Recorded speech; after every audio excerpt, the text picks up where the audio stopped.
갑자기 왜 이 시점에 이렇게까지 조였을까요? 6억 이상 주담대 차단, 전세, 신용, 정책 대출까지 전방위 봉쇄, 실수요자들까지 흔들릴 만큼 강한 규제가 예고 없이 쏟아진 이유, 단순히 가계부채 억제 때문만은 아닙니다. 그 배경엔 지금 부동산 시장 안에서 벌어지는 흐름들, 그리고 정부가 미리 선제적으로 조이려는 시그널이 숨어 있습니다. 이번 영상에서는 이재명 정부가 첫 규제로 택한 카드가 왜 이렇게 강력했는지, 진짜 이유와 배경, 그리고 지금 시장에서 실제로 벌어지는 변화까지 하나씩 분석해서 짚어드리겠습니다. 왜 지금, 왜 이렇게까지, 그 질문의 답을 지금부터 알려드리겠습니다.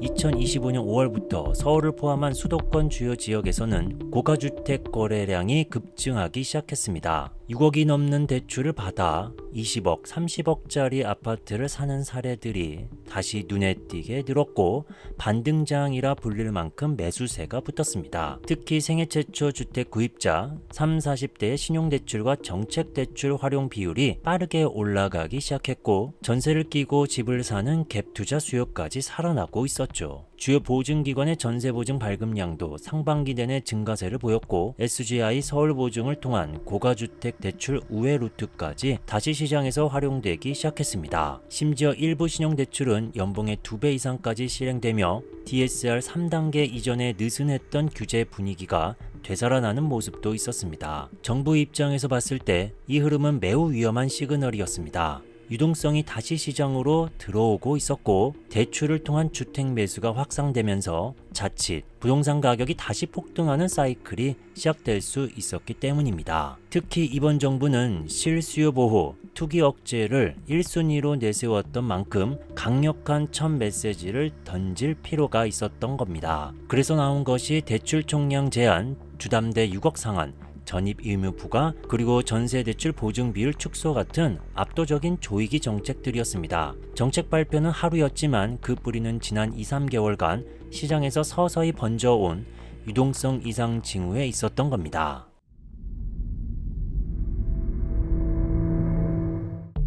정부는 왜 실수요자까지 흔들릴 만큼 대출 규제를 세게 걸었을까요?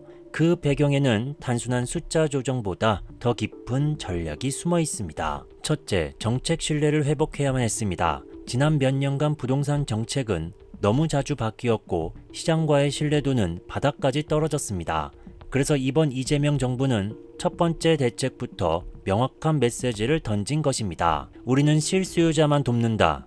투기는 절대 용납하지 않겠다는 시그널이죠. 그게 바로 주담대 6억 상한, 생애 최초 전입 의무, 전세보증 축소, 신용대출 연소득 제한 같은 전방위 봉쇄 카드로 나타난 겁니다. 둘째, 미리 끊어야 폭등을 막을 수 있다는 판단입니다. 지금 서울 아파트 다시 움직이고 있죠. 강남, 목동, 과천 같은 핵심 지역들부터 급매가 빠지고 신고가가 오르고 있습니다.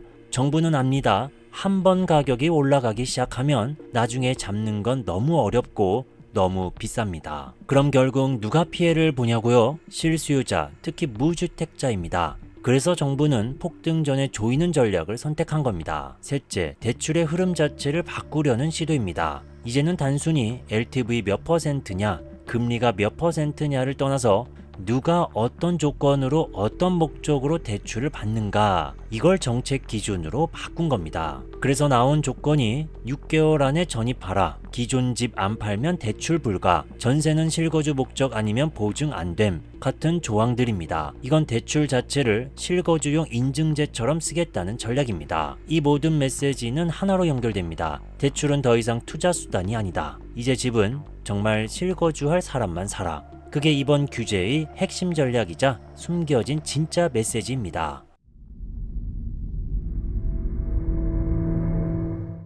자, 이제 가장 중요한 질문입니다. 이 강력한 대출 규제, 시장에 어떤 변화를 가져올까요?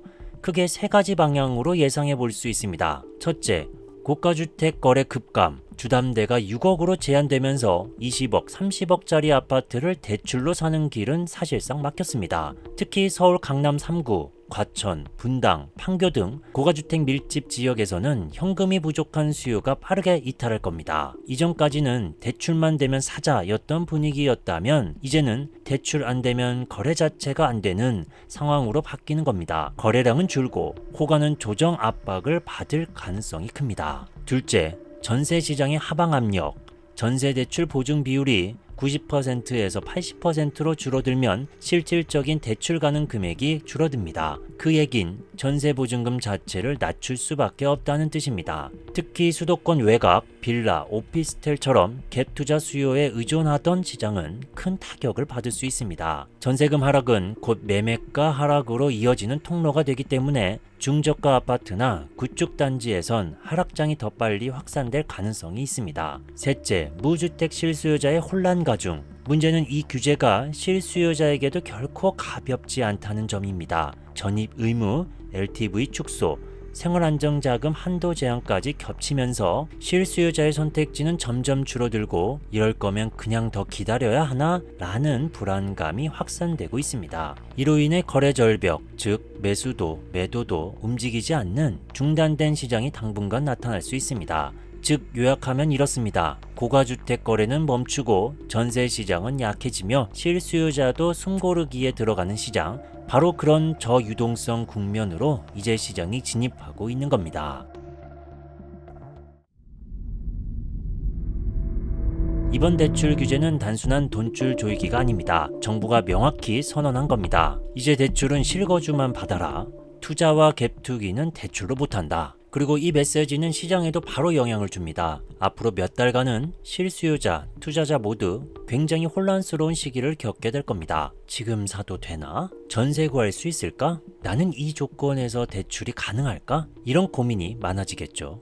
하지만 지금 필요한 건 공포도 성급함도 아닙니다. 정확한 기준을 세우는 것, 그게 유일한 생존 전략입니다. 무리한 대출 없이도 살 수 있는 집인가? 실제 점입이 가능한 조건인가? 중장기 가치가 유지될 입지인가? 이런 기준을 갖고 움직이는 사람만이 이 시장에서 기회를 잡을 수 있습니다. 저는 이런 기준을 정리한 실전 가이드북 100% 돈 되는 아파트 매수법을 만들었습니다. 전세가율, 초등학교 도보거리, 역세권, 구조, 주차, 거래량, 브랜드, 실제로 실수요자와 투자자가 지금 시장에서 선택할 수 있는 아파트만 엄선해서 12가지 기준으로 정리했습니다. 이제는 정보보다 기준이 더 중요한 시대, 영상 하단의 링크에서 실제로 내 집 마련에 활용하실 수 있습니다.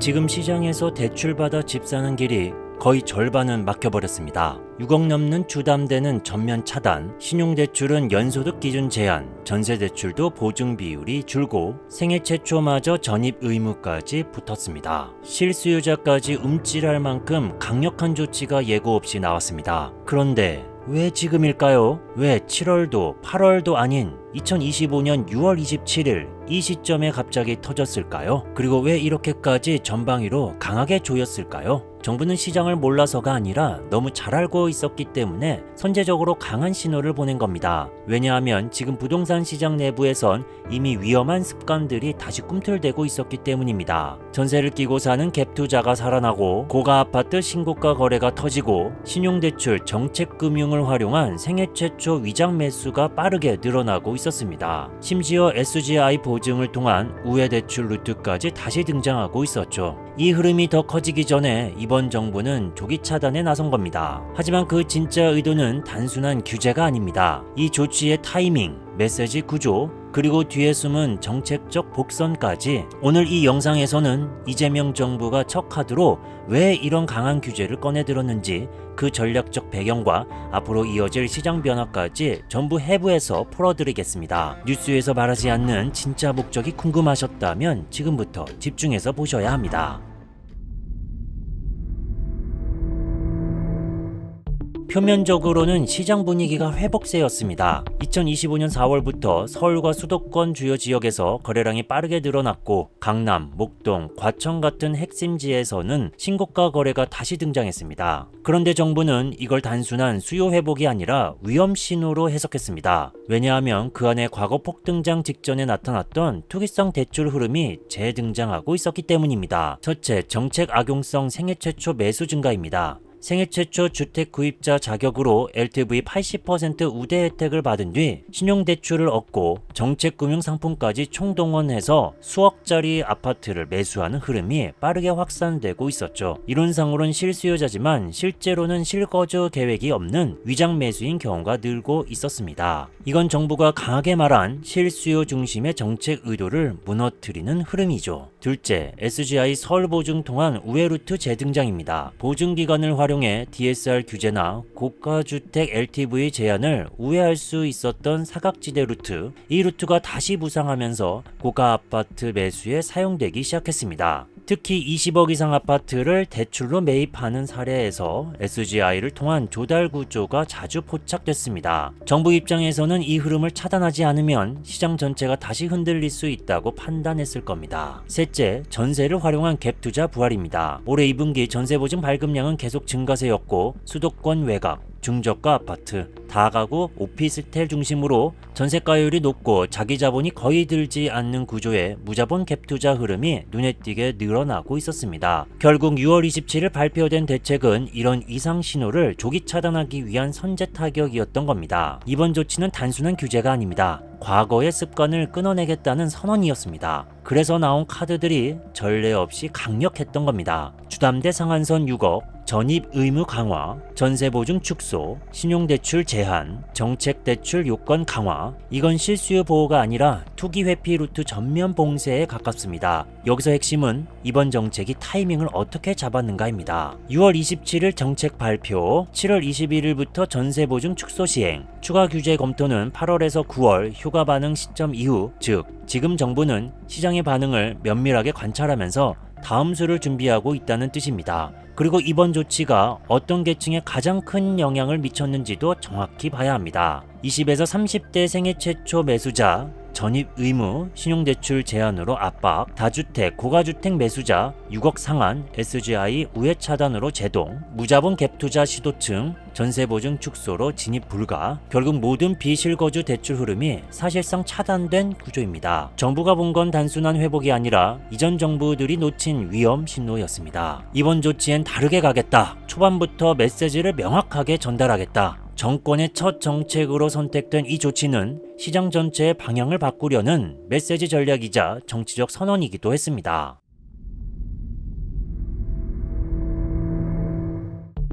이 규제는 단순한 대출 제한이 아닙니다.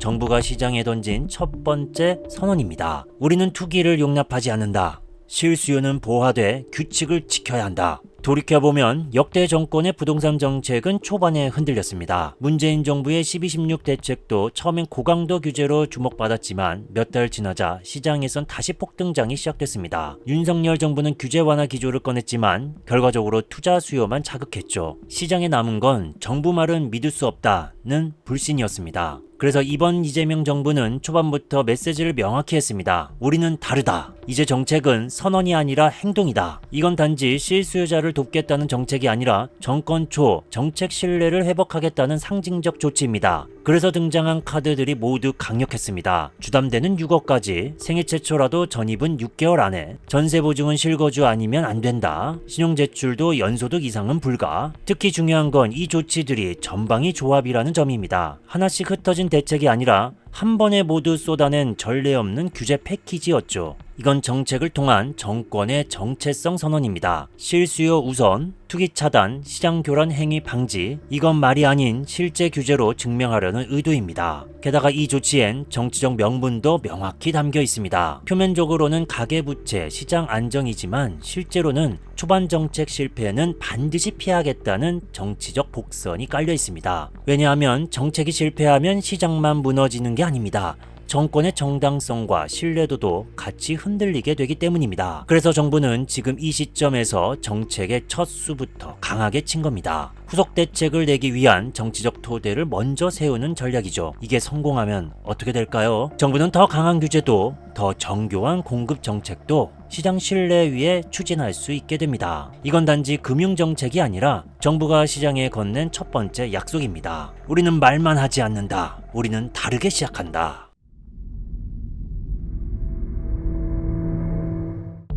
자, 이제 본격적인 해석에 들어갑니다. 이번 대책은 단발성이 아닙니다. 시리즈의 시작일 가능성이 큽니다. 정부는 지금 시장 반응을 살펴보며 정책의 방향성과 속도를 조절하려 하고 있습니다. 그래서 이번 조치는 정책 효과를 테스트하는 일종의 시그널이기도 합니다. 첫 번째 시그널은 지역 확산입니다. 지금 규제는 수도권 중심이지만 지방 중소도시로의 확산 가능성이 있습니다. 왜냐하면 갭 투자 수요는 지역 경계를 타지 않기 때문이죠. 특히 모아타운이나 공공정비사업 예정지 주변의 중저가 아파트, 이런 곳에서 전세금 끼고 매수하는 움직임이 감지되면 정부는 규제 지역 확대를 곧바로 꺼낼 수 있습니다. 두 번째는 세제와 금융입니다. 지금은 대출을 조였지만 거래가 다시 늘기 시작하거나 가격이 반등 조짐을 보이면 그땐 보유세 강화, 양도세 중과 부활 같은 세금 카드가 뒤따를 수 있습니다. 지금은 대출로 막고 다음엔 세금으로 못 박는다. 이게 정책의 다음 수입니다. 특히 다주택자들의 겨냥한 보유세 인상은 이미 여야 합의 수준으로 논의 중입니다.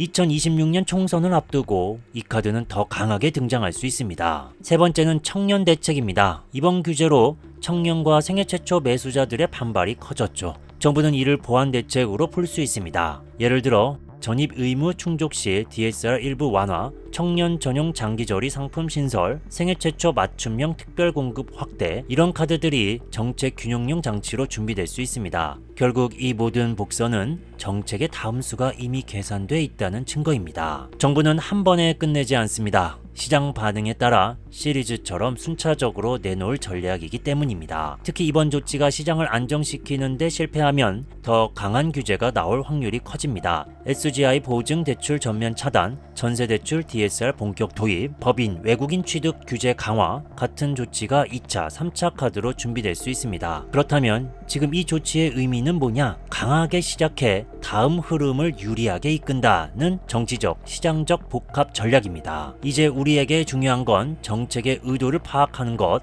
정책이 무엇을 막으려는지, 어떤 방향으로 움직이려는지 그걸 먼저 읽는 게 이 시장에서 살아남는 유일한 길입니다. 6억 넘는 주담대 막혔습니다. 신용대출도 전세대출도 정책금융도 모두 제한됐습니다. 심지어 생애 최초 대출까지 전입 의무가 붙었고 1주택 처분기한도 단 6개월로 정해졌습니다. 이건 단순한 규제가 아니라 시장에 던진 경고 메시지였습니다. 그래서 지금 시장은 이렇게 바뀌고 있습니다. 6월 27일 대책 이후 고가 단지부터 거래가 줄줄이 해지되고 있습니다. 강남, 목동, 과천은 물론 부산까지 수십억 거래들이 하루아침에 무산됐죠. 여러분은 어떻게 생각하시나요? 이번 대책 실제 시장을 바꿀 수 있을까요? 여러분의 생각을 댓글로 남겨주세요. 지금 시장을 어떻게 보고 계신지 서로의 기준을 나누는 것만으로도 큰 인사이트가 될 수 있습니다. 자, 그럼 본론에 들어가기 전에 혹시 이 시리즈를 처음 보시는 분들을 위해 잠깐 요약해드리겠습니다. 1부에서는 이재명 정부의 첫 대출 규제가 왜 이렇게 강하게 나왔는가를 분석했고 2부에서는 이 조치의 정치적 목적과 다음 대책으로 이어질 복선을 짚어드렸습니다. 아직 못 보신 분들은 영상 설명란에서 확인해주세요. 그렇다면 오늘 3부에서는 이제 실제 시장에서 어디를 피해야 하고 어디를 주목해야 하는지 실수요자와 투자자 모두를 위한 기준과 지역을 정리해드립니다.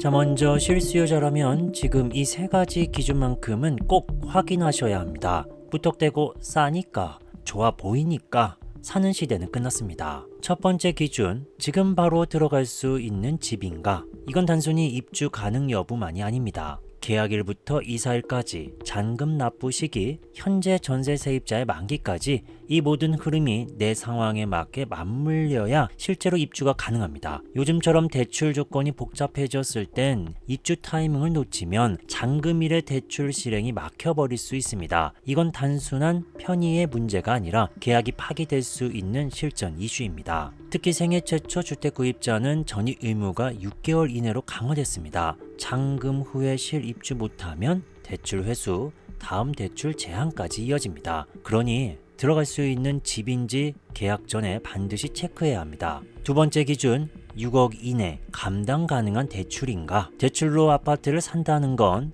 이제 가능 여부보다 내가 감당할 수 있는 수준인가로 바뀌었습니다. 정부는 주담대 상한선을 6억으로 설정했고 DSLR 3단계까지 시행 중입니다. 7월부터는 금융기관별로 연간 가계대출 총량이 조여지면서 같은 조건이어도 대출 승인율 자체가 줄어들고 있습니다. 예전처럼 연봉 5천에 7억 대출 받는 건 사실상 불가능한 구조입니다. 그래서 반드시 따져야 할 건 내가 받을 수 있는 대출 한도, 원리금 상환 금액, 실수령 월소득 대비 감당 가능성. 무리한 대출은 1년 안에 다시 매도하는 선택으로 이어질 수 있습니다. 실수요자의 기준은 들어갈 수 있느냐보다 버틸 수 있느냐에 가깝습니다. 세 번째 기준, 거주하면서도 가치가 유지되는 입지인가? 단기 시세에 흔들리는 곳이 아니라 내가 살면서도 장기적 가치가 유지되는 조건을 갖춘 동네인가? 예를 들어 초등학교 도보 5분 거리, 환승역 없이 서울 도심 접근 가능한 교통 인프라, 평면 구조가 넓고 주차가 편한 단지, 브랜드가 유지되고 실입주 수요가 꾸준한 곳. 이런 기준이 충족되지 않으면 실입주를 했는데 몇 년 뒤 가격이 빠지는 그런 리스크가 언제든 현실화될 수 있습니다. 정리하자면 지금 같은 규제 국면에서는